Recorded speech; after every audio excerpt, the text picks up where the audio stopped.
Two sneaky important games on this weekend schedule. We start with a showdown in the SEC.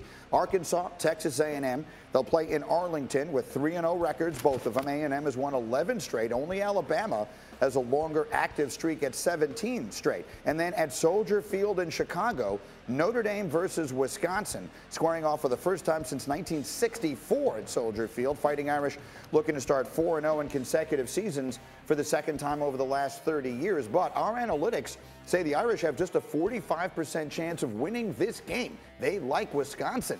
Independent of all other results, our All-State playoff predictor says they would have the fifth best chance to make the playoff if they win these next 5 games that you see on your screen. And so we've got Sacho here to break these games down. And in Chicago is Desmond Howard, who is ready to go. He is undergoing emotional photosynthesis as he prepares to do College Game Day from Chicago and Soldier Field. I want to dive into that game. Give me the keys for Notre Dame in this matchup against Wisconsin in what should be a fascinating setting. Desmond.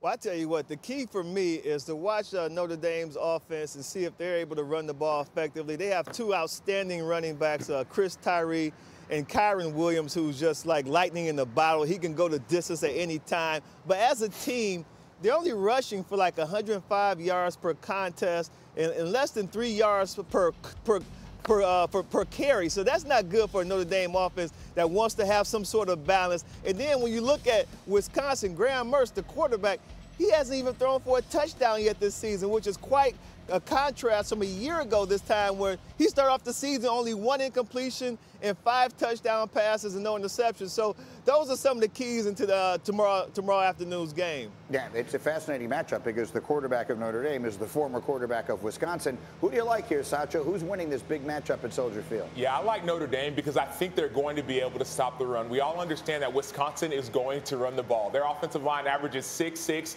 312 pounds. They're going to run the ball. Last week against Eastern Michigan, they ran it 15 straight plays. The first 15 plays were all runs. And so, but I think defensively that Marcus Freeman and this Notre Dame defense is they're quick, they're fast. They average 277. They do a lot of stunts and inside pressures. They're going to be able to put Graham Mertz and this Wisconsin offense in negative passing plays, and now all of a sudden you can light it up and turn it on and go rush the quarterback. You see on your screen, Wisconsin's a 6.5-point favorite, so that would be an upset. But that's not the big upset that Desmond has his eyes on. Desmond Howard, who's on upset alert for you this week?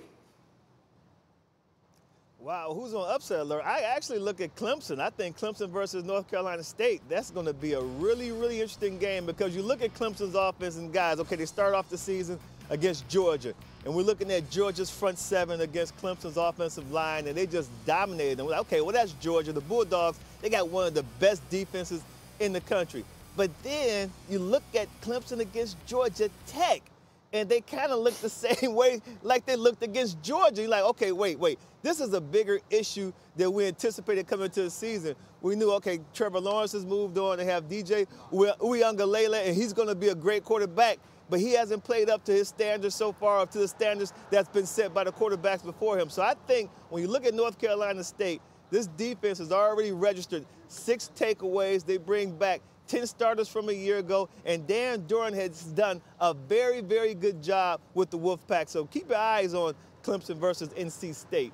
All right, that's an interesting one. How about you, Sacho? Give me a team on upset alert. Yeah, I would go UCLA. They're the team on upset alert. They're playing Stanford, and Stanford had a bad loss early, but they came back and they beat USC behind Tanner McKee. Obviously, Fresno State was able to dominate in a lot of ways UCLA. UCLA was high and rising. They were running the ball behind Britton Brown and Zach Charbonnet. Then all of a sudden, against Fresno State, they couldn't run the rock. And so that concerns me. On the other side, Stanford's offense reminds me that they are going back to that, they call it intellectual brutality. That's how they're trying to play. They're big, they're physical, but now they got a quarterback, maybe the first one since, you could say Andrew Luck, statistically wise, who can take their team to the next level. We got intellectual brutality, we got emotional photosynthesis, we got a lot of interesting things going on.